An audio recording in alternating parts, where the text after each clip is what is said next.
Welcome to the hottest movie review on the internet today, the A-List Review. I am your host, the Game Changer, Wes Troop. And in this episode, we are traveling back to the year 1999 in our mint-flavored time machine, where we're going to see Brendan Fraser as a treasure hunter who finds a very interesting discovery. My review of the 1999 action-adventure film, The Mummy, coming up now.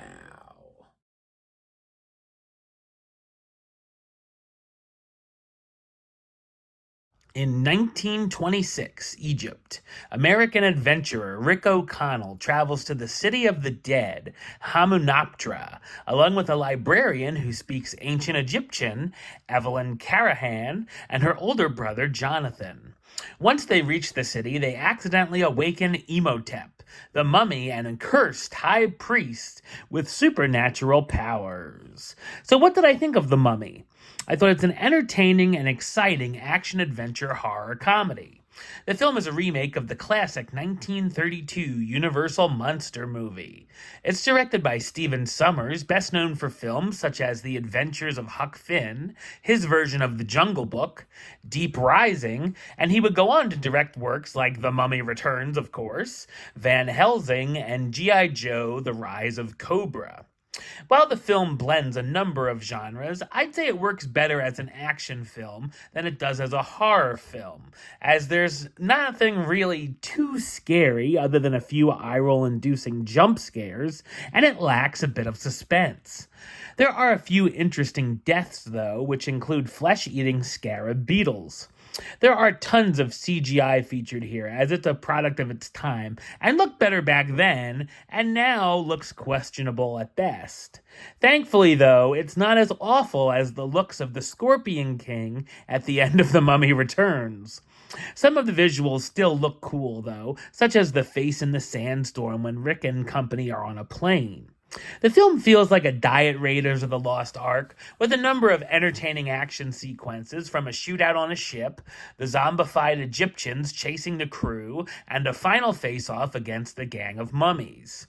The characters make a lot of bad decisions throughout, especially a group of American gamblers who are also on the search for Hamunaptra, but mostly just end up being mummy bait as Imhotep needs their body parts and flesh to regenerate to full power in his human form.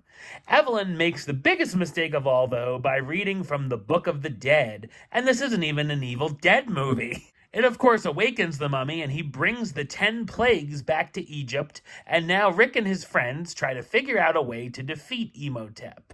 Some of the comedy can be funny, such as one of Rick's cowardly acquaintances, Benny, praying in all different religions as the mummy comes toward him. There's also a bunch of cheesy moments, like some of Rick's quips.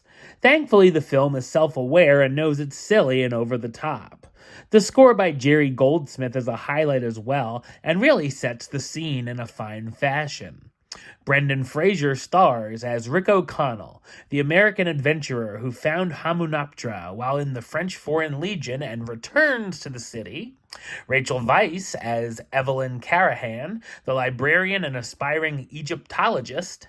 John Hannah as Jonathan Karahan, Evelyn's older brother who's along for the ride.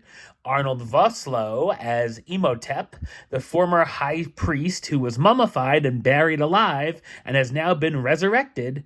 And Oded Fehr as Ardeth Bey, the leader of the Magi, the Muslim descendants of the royal bodyguards. The Mummy is a fun throwback to old Hollywood adventures and a popcorn flick that has a little bit of something for everyone. Number-wise, I'm going to give it a 7 out of 10, which gives it the A-list rating of Do It. Alright, well that's the show.